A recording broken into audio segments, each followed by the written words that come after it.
Welcome to the Audit Bites podcast with your host, 𝗪𝗵𝗫𝗀𝗍, where we talk about touchy auditing topics in bite-sized chunks.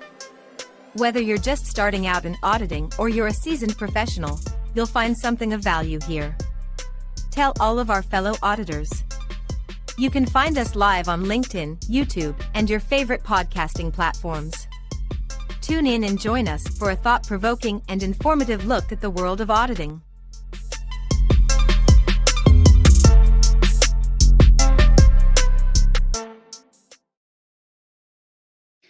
Hey, friends. Now, thank you for joining us for episode number 34 of Audit Bites while I clean up a few things. So listen, my friends on LinkedIn, I am so sorry LinkedIn has really bombed out on us again.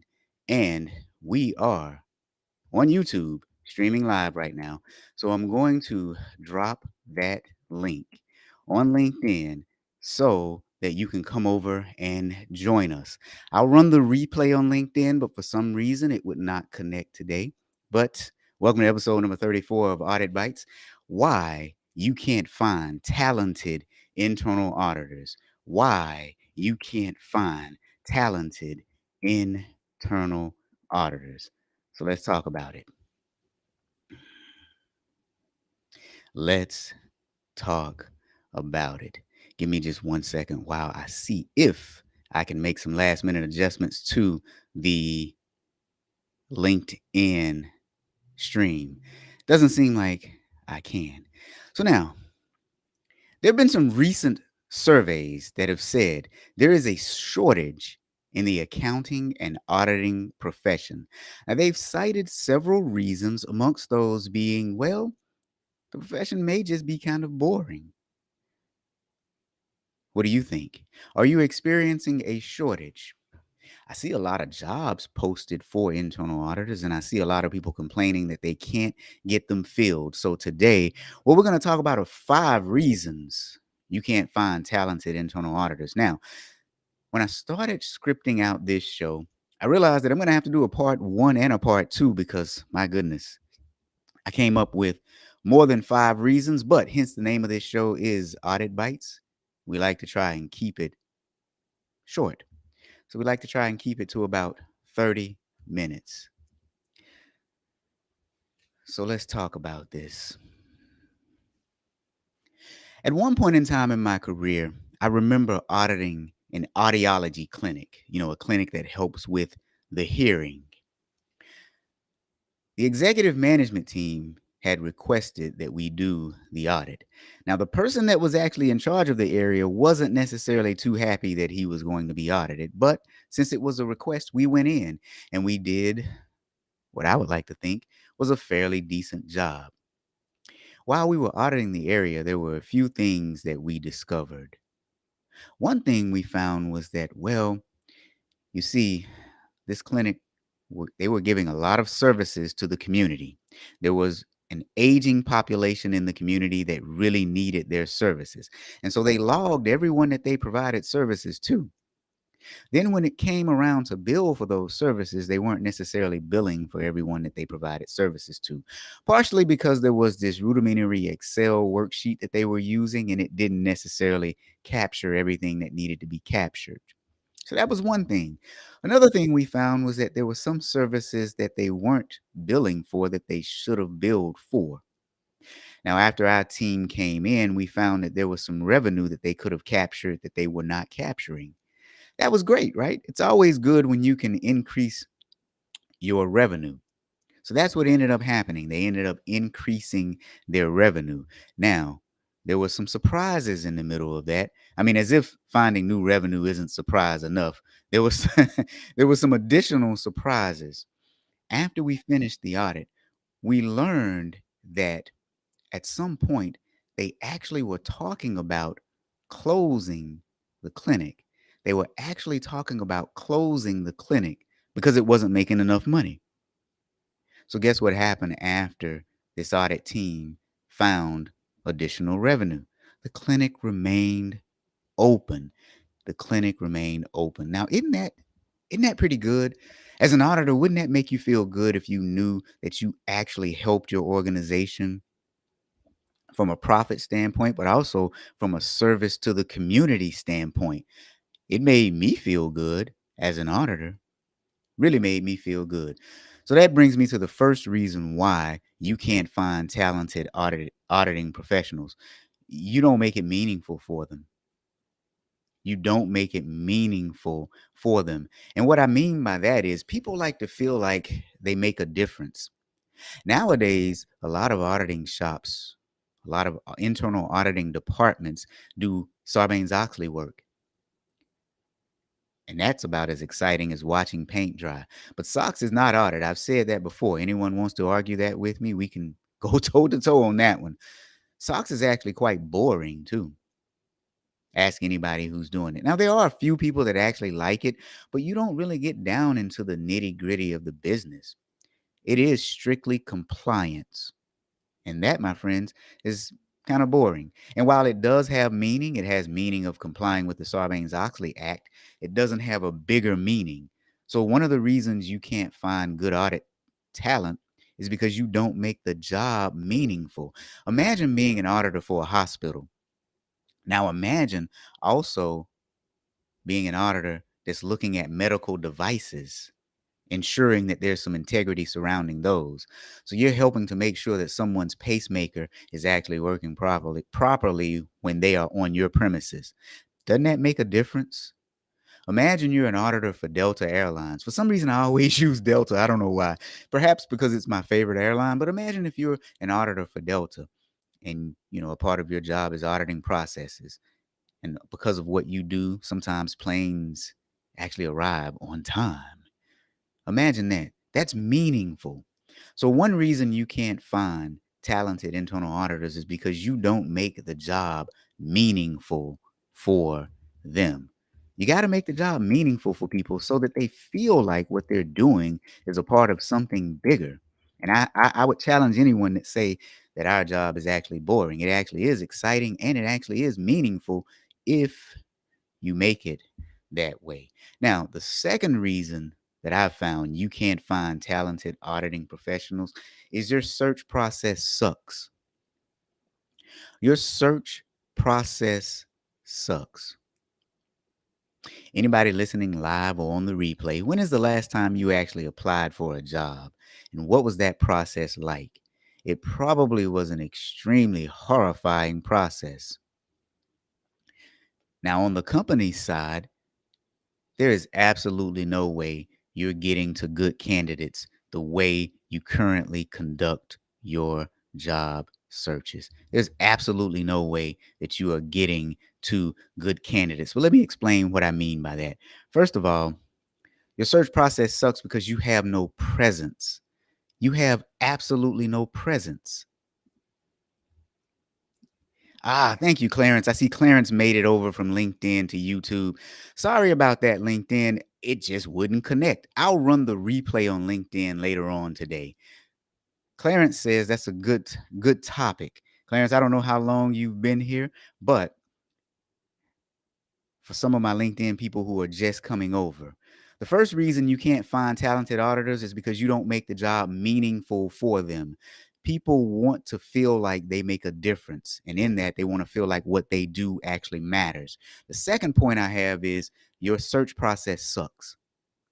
Your search process is onerous. It is too burdensome on the people who are applying and on your internal auditing staff. But one of the reasons your search process sucks is because you don't have a presence in the profession. You don't have a presence in the profession. Now, let me explain to you what I mean by that. Now, some of you may know my friend John Tabor. John Tabor has an audit podcast. It's called the Audit 15. Now, what he does with that is for about 15 minutes, he'll bring on an auditor and they'll discuss a topic. Why is that important? Well, John actually has a job. John works for a company. His boss allows him to do that podcast. Here's another reason why this is important, though. If John actually put out a job posting today and said that he was hiring, I'm willing to bet because some people know him now and they like him and they trust him They would want to work with John because you know what he stands for. You see, many of these audit departments, we have no idea who you are and what you stand for. And then you put job postings out and expect people to apply. That's like going on a blind date. Anybody ever been on a blind date? You got a 50-50 chance of that working. Actually, it's probably a little bit worse than that. But when you have no presence in the profession, it makes it extremely difficult for you to find talented professionals. You have no presence in the profession. Now, the next point, though, why your job search sucks is because your job postings are problematic. Your job postings are problematic. Now, for that, bear with me one moment because I'm going to pull up a couple of job postings and show you exactly what I mean. Now, before I actually do that too, the one thing that I want to say is I'm not doing this to be mean to anyone. I'm doing this to be strictly constructive. And so I want it taken that way. So I don't want you to say, he's making fun of us. No, I'm not making fun of anyone. This is purely constructive. Give me just one moment here to actually share my screen with you. Okay. So now, here's a job that is posted currently. Give me just 1 second here.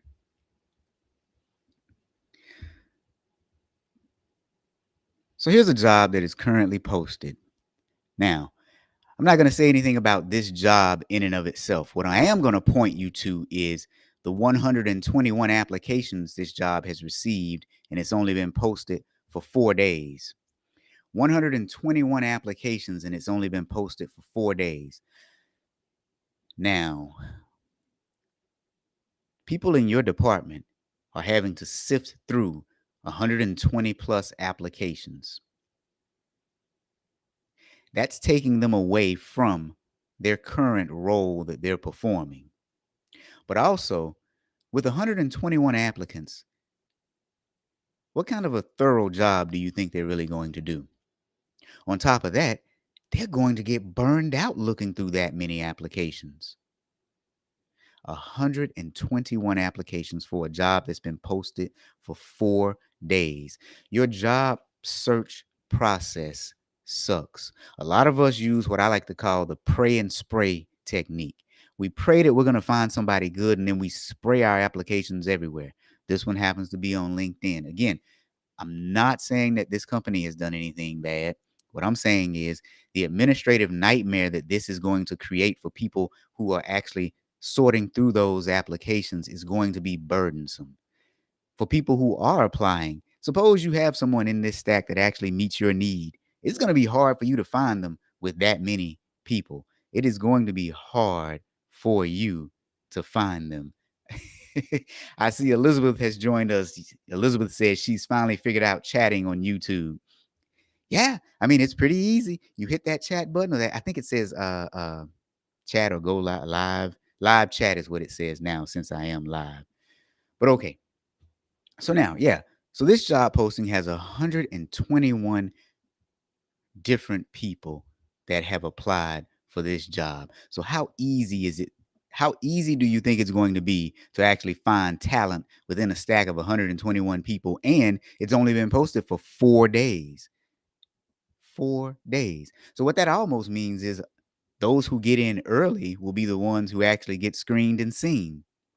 Let me say that again. Those who get in early are those who are going to be screened and seen. And do you want your job application process to be one that's based on timing? Or do you actually want to find the right talent? Now, your job process sucks. Your job search process sucks. What I'm going to do is show you another job posting. And my point to go along with that is not only does your job search process suck, but your overall job postings are problematic. Your job postings are problematic. Now, again, I only do this to be constructive. I'm not doing this to tear anyone down. Now, I'm sure the points that I'm making, others are going to find them relevant also. Here's a job that's posted by Nissan. Anybody who works for Nissan, again, I'm not making fun of you and I'm not doing this to be destructive. I'm only doing this to be constructive. It's a job for an internal auditor 2.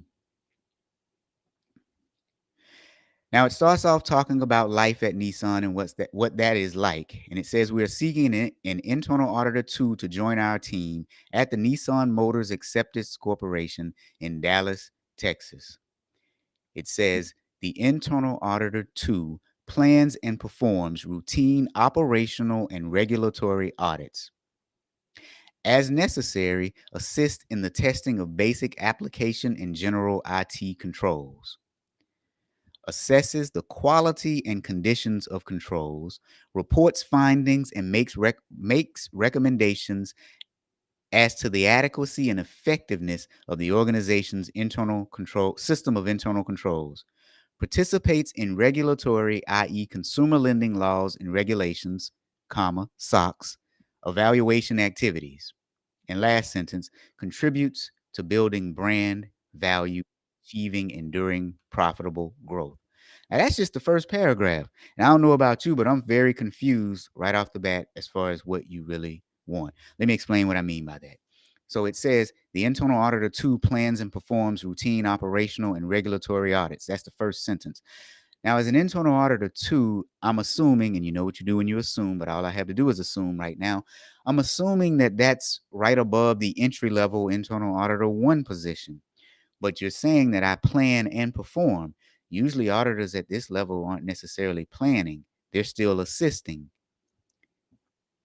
We'll get to that in one moment because down below they say assist. Do you want me to actually plan it and do it, or do you want me to assist?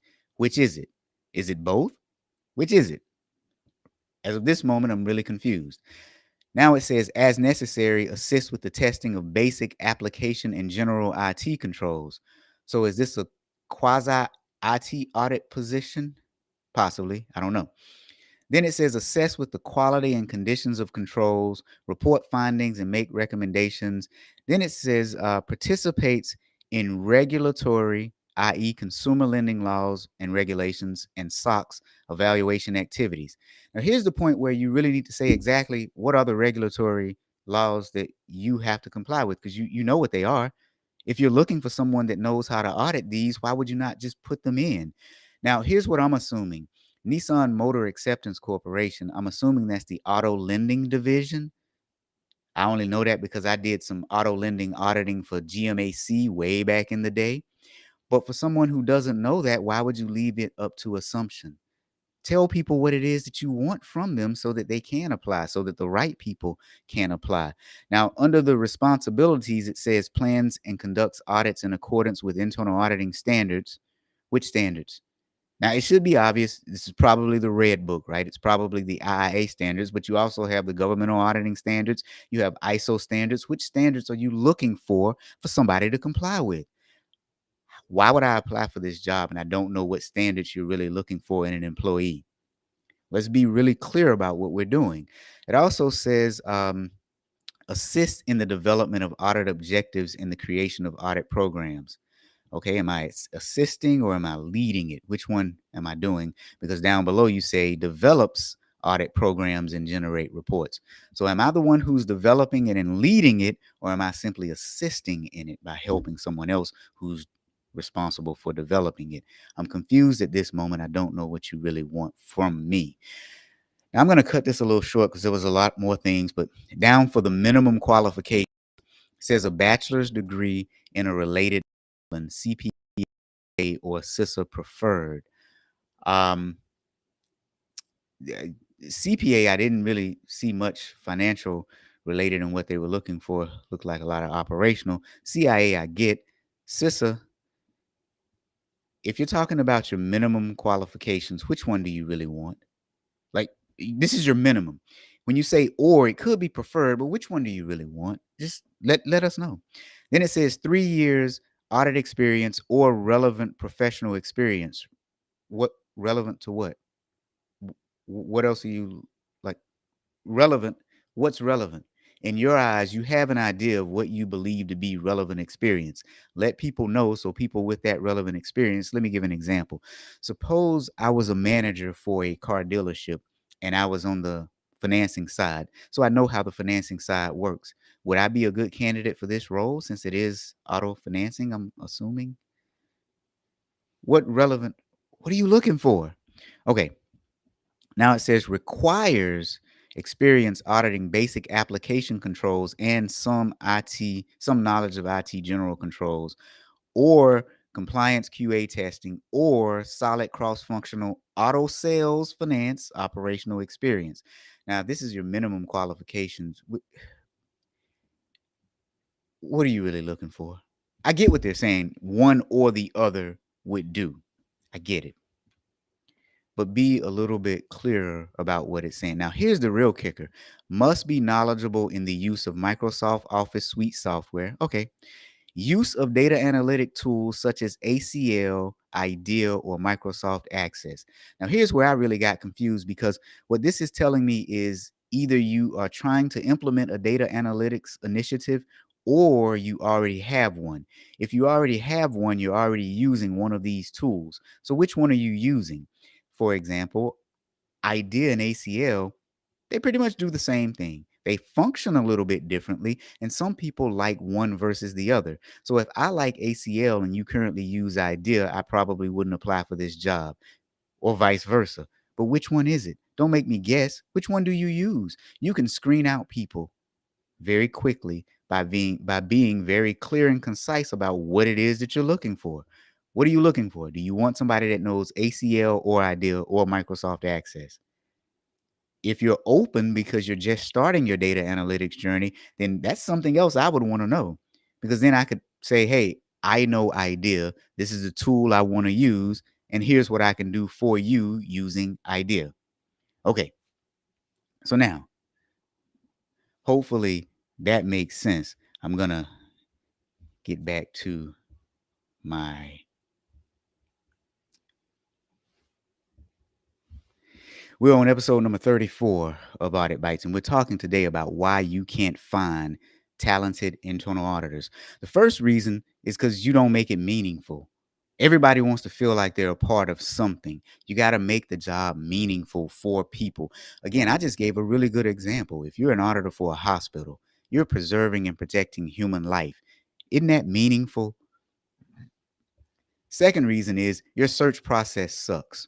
First part of your search process sucking is you don't have a professional presence. Now, the example I gave for that is my friend John Tabor with his Audit 15 podcast. You can listen to that podcast and see what his values are, how he views internal audit. And I bet as soon as he posts a job, a lot of people are going to apply because they know him, because he has a presence in the profession. The other thing I said was, well, your job postings are problematic. I just went through a job posting that was kind of problematic, and it looks like most other job postings that are out there. Again, I wasn't picking on Nissan. Many other job postings look just like that one, because that's just the way we do it. It's the way we've been taught to do it, but just because we've been taught to do it that way doesn't mean that it is right.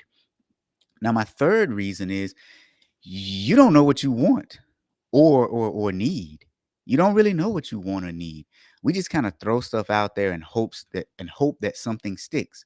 The previous job posting that I showed just kind of shows you just that. You don't know what you want.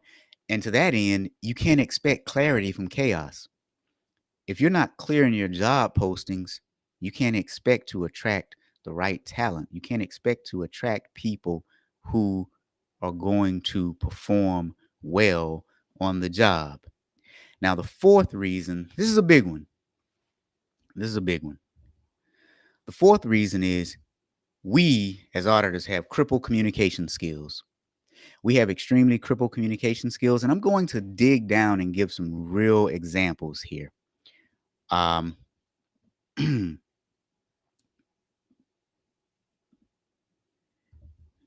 We have crippled communication skills. The first thing I'm going to say is people have no idea what we do.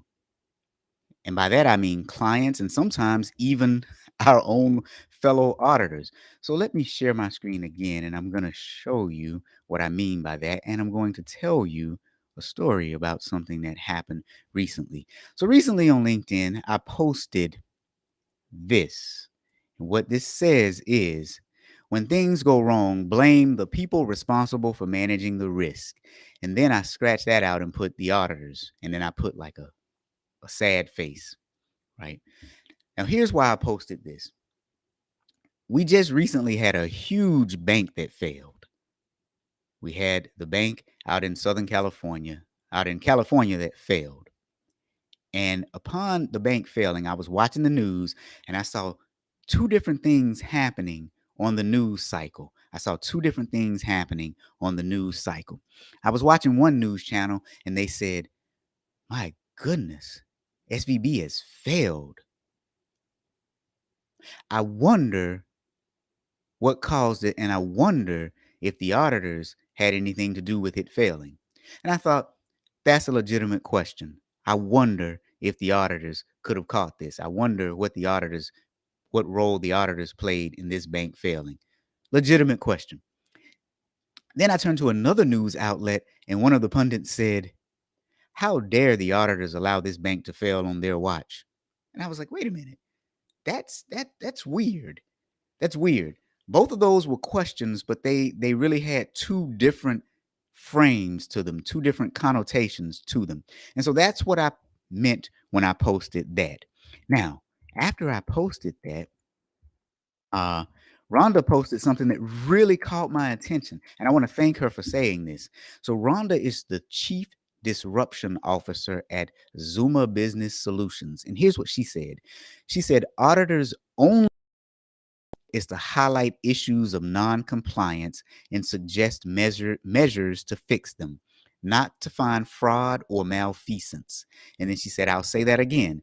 And she said, so how is your crappy system an auditor's fault, internal or external? And if you're using managerial accounting as the basis for decision making, ignoring the 11 accounting principles, how is this the auditor's fault? Okay, so now my buddy Hal had something to say. Hal said, okay, it is not our job to only highlight issues of non-compliance. Here's the point I want to make, though. Rhonda is one of the clients that would go through an audit, because she went on that post to talk about what happens when she is audited, and she walked through the process, and she said auditor's job is to find non-compliance. Now, what I wonder from you, my friends, my fellow auditors, do you think that your job is to only find issues of non-compliance? Do you think that your job is to only find issues of non-compliance? Because here's what I'll say. That is not our job, our only job. Let me say that. That is not really our primary responsibility. What we do is we provide an objective assessment. And that objective assessment does one of two things. It gives you comfort that either A, things are operating as intended, or B, things are not operating as intended. And to that extent, you hear this analogy sometimes. To that extent, auditors are somewhat like doctors. You have an annual checkup, right? Now, the results of that checkup, you hope are positive, that nothing is wrong. And sometimes you get that nothing is wrong. Occasionally, the results may show that something is wrong, that you need to fix it. But your job as an auditor is to not always find something wrong. You are doing an objective assessment similar to what a physician would do. That objective assessment, I'm tongue-tied today. That objective assessment may show that something is wrong, or it may show that everything is right. But my bigger point is, our clients don't even understand that, then something is wrong with the way that we communicate, which goes back to my point of why you can't find talented auditing professionals, is that our communications are crippled. See, people don't even know what we do. Our clients don't even know what we do. Now, I'll take this a step further. We don't even know what we do. We don't even know what we do. Now, What do I mean by that? Mansoor, thank you for joining us over on YouTube. So Mansoor says many auditors don't know that. They think that if they don't find something wrong, the job wasn't well done. Thank you, Mansoor. That is the point that I am making. Many auditors have been trained to believe that our job is to find something wrong. Our job is not to find something wrong. Our job is to do an objective assessment. Here's the deal. If I can audit something thoroughly and objectively, and I don't find anything, and I can give my client a report that shows, hey, here's what we looked at. So in the context of what we looked at, we couldn't find anything. That's still a good audit because now I've given them some reason to breathe, some reasonable assurance. Those words, reasonable assurance, mean a lot. You can never give absolute assurance. You give reasonable assurance. And I'm glad you said that, Mansoor, because you've seen it too.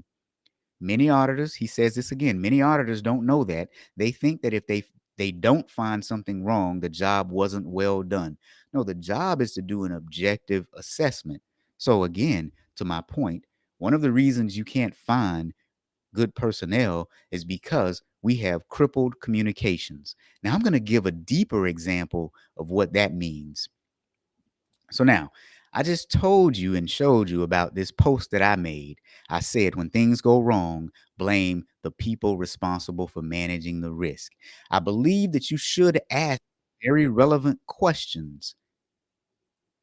But what I found was that some news outlets were asking really good questions. They were saying, well, I wonder what the auditors found. I wonder, did the auditors not find this? And I saw other news outlets that were saying, how dare the auditors let this slide? Those are, no. How could the auditors let this slide? Both are questions, but they bring about two totally different results. What I said in my post with this was, there's a difference between asking questions and questioning people. Now, to recap a little bit, Rhonda said the auditor's only job is to highlight issues of non-compliance. That's not our job. Only job. Our job is to do an objective assessment. But I appreciate Rhonda for this because it shows what our clients really think.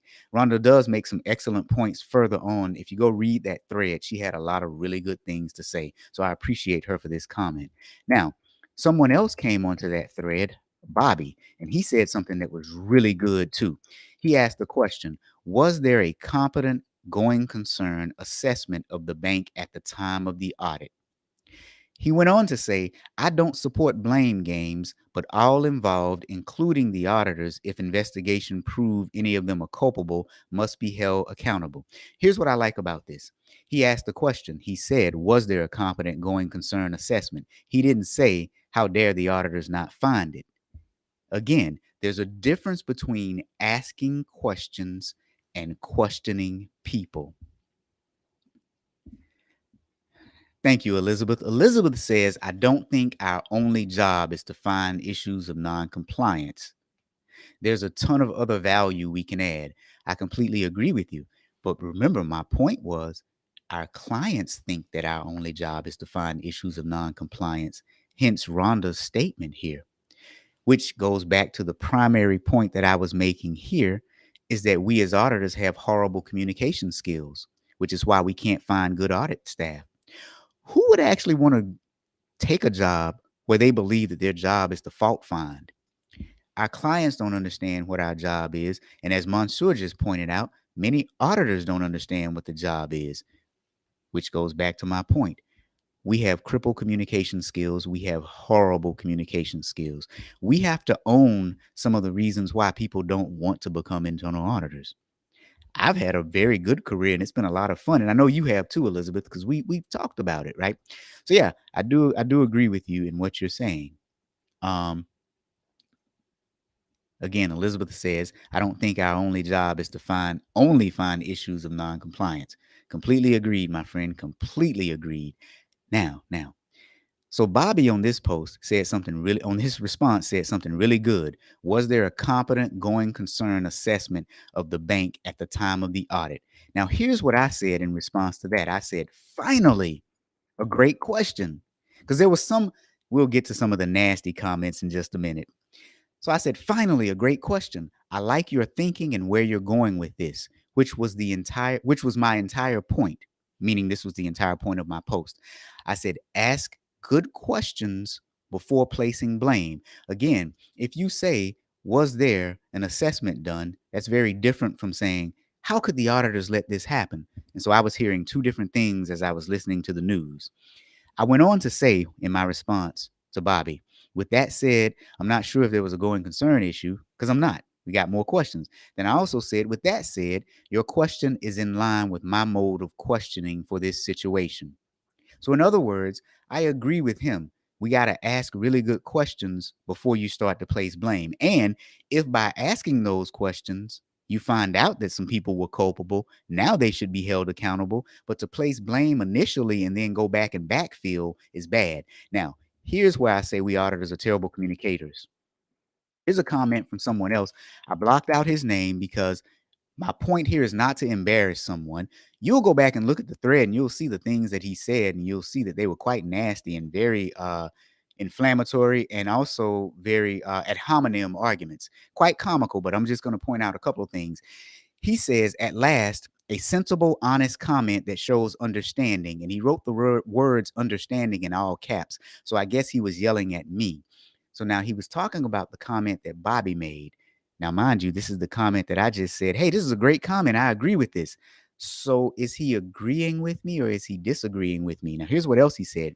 He said exactly the opposite spirit and thrust of the post. So he's saying that this dude's comment was exactly the opposite of what I was saying in my post. But did you read what I just said? I just said, hey, Bobby, this is a great comment. This is where I was going with this. Glad you could discern that. But then he also said, absolutely right to question the auditor. Questioning is not blaming.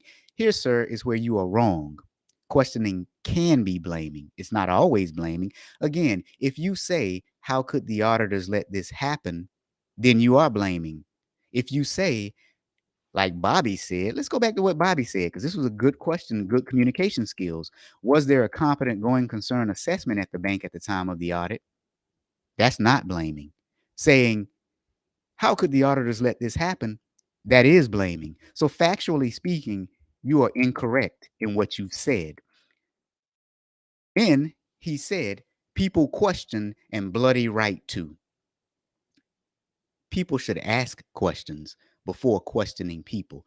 But my primary point in this is one of our fellow auditors, and this is the way they think and believe.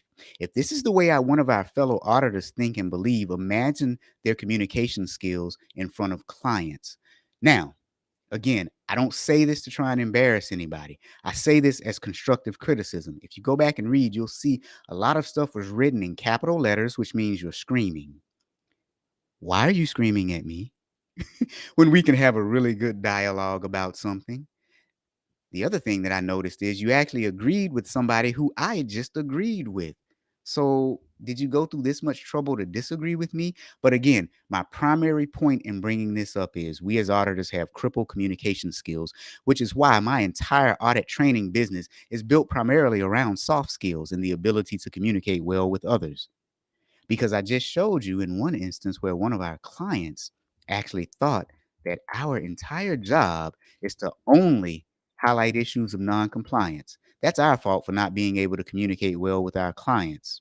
Then I showed you where one of our fellow auditing professionals was actually yelling at me in a post, typing in all caps. He actually talked about me not having the skills to do the job and boasted that he's been a professor teaching external auditing for many years, and that's why I didn't know what I was talking about.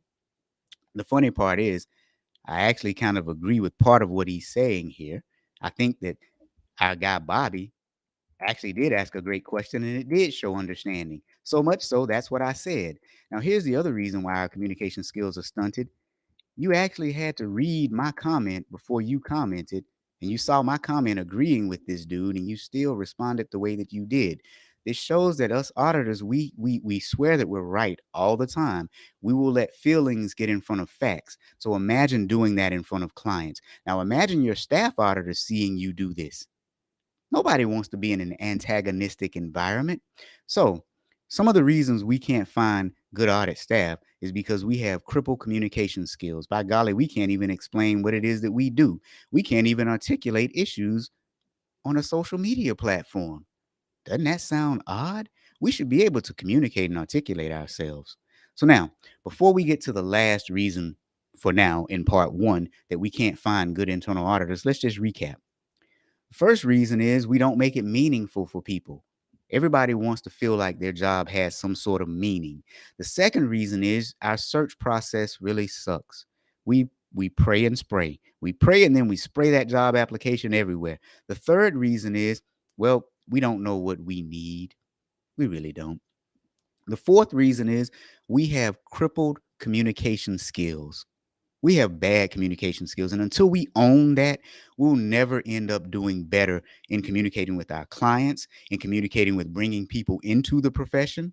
If we sit here and think that we are always right and that we have the best communication skills in the world, we'll never succeed. Better yet, how about we make communication skills as a part of our standard internal auditing curriculum? How about we do that? Okay, now, my fifth reason is we don't stand up for our staff. There's an interesting story out of South Carolina.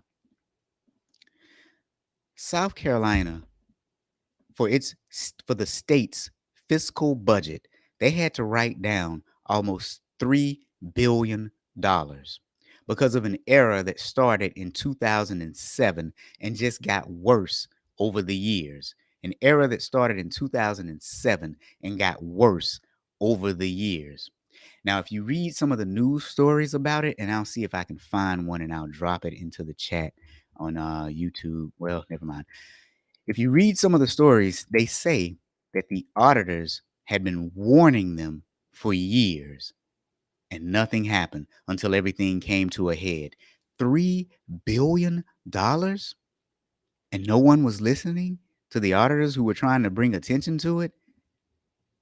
That is just insane.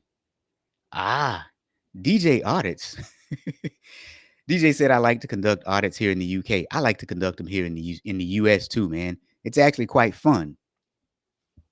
So anyway, the fifth reason is you don't stand up for your staff. Can you imagine working in this audit department for years saying, there's a problem here, it's going to affect us. There's a problem here, it's going to affect us. And then all of a sudden it comes to a head and it's a $3 billion problem, billion with a B. Now, I've covered in earlier episodes of this program where auditors were fired for doing the right thing. The one that I like to talk about the most is the city of Fort Lauderdale, Florida, where this one auditor was fired for actually doing his job. There's another one where there's a university on the West Coast that I talk about a lot, where the auditors were fired for doing their job. But here's what I want to highlight here. When I say standing up for auditors, let me give you an example of what I mean by that. So recently, I posted something on LinkedIn that was basically a reference for me. But I want to tell you why I did this. So someone named Cynthia worked for me at one point in time, and I asked her to give me a reference, and she did. She said, working as an auditor under your leadership was the best experience of my career. You trusted me, valued me, supported me when doing the opposite would have been easy. Your words to the management team was, I realize you don't like her, but the message of facts are the same whether she delivers them or I do. It's not about the message, it's about the facts, not the messenger. Sorry, I got a little tongue-tied there. So let me tell you what was happening here. This was one of my employees who ended up being a really good employee. We were in healthcare, and she knows healthcare backwards and forwards. I mean, she is a whiz. I realized that, and so I was grooming her for promotions. Now, the management team at this organization, I told her this, so they didn't really like her, and they told me they didn't like her. As a matter of fact, they probably wanted me to terminate her. I wasn't going to do that to a really good employee. Sometimes she said things the wrong way. So what we did was we sat down and we worked together to improve her communication skills. Now, I'm no longer at that organization, and she's since gotten promoted. One of the reasons you can't find good staff is because you don't stand up for them. Not everyone is going to be perfect. Everybody is rough around the edges. I'm rough around the edges. Cynthia was a little rough around the edges. If you're not willing to stand up for people who are otherwise good people and helping them to, reach their full potential, then what are you doing? What are you doing? So, okay. Better yet, what are we doing? Because I am in this profession with everyone else. So, episode number 34, why you can't find talented auditing professionals. You don't make it meaningful for your people. Your search process sucks. Our search process sucks. You don't know what you need or want. You have crippled communication skills in the way that you talk to your clients and your fellow auditing professionals. And you don't stand up for your staff when they need to be stood up for. I welcome any and all comments. LinkedIn, again, I'm sorry you didn't get to see this live because LinkedIn kind of bummed out on us. But I'll do the replay. Elizabeth, we're at the end anyway, my friend. But thank you for sticking around until the end. Again, I'll show the replay on LinkedIn a little bit later. And until next time, we'll see you later.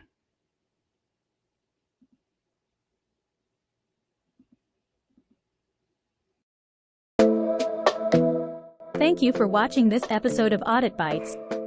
If you receive value from this podcast, do us a favor. First, tell other auditors. Second, give us a 5-star review. And finally, talk to Robert about training your auditors. Our contact information is on our website, www.𝗓𝗏𝗺𝗀𝗀𝗀.com. It's also where you will find our course catalog, on-demand courses, a 𝗀𝗵𝗄𝗏𝗀𝗀𝗀 blog, other podcasts, Robert's best-selling books, and last but not least, audit merch. That's right, we have audit hats, shirts, mugs and more. Thanks for watching and listening. See you next episode.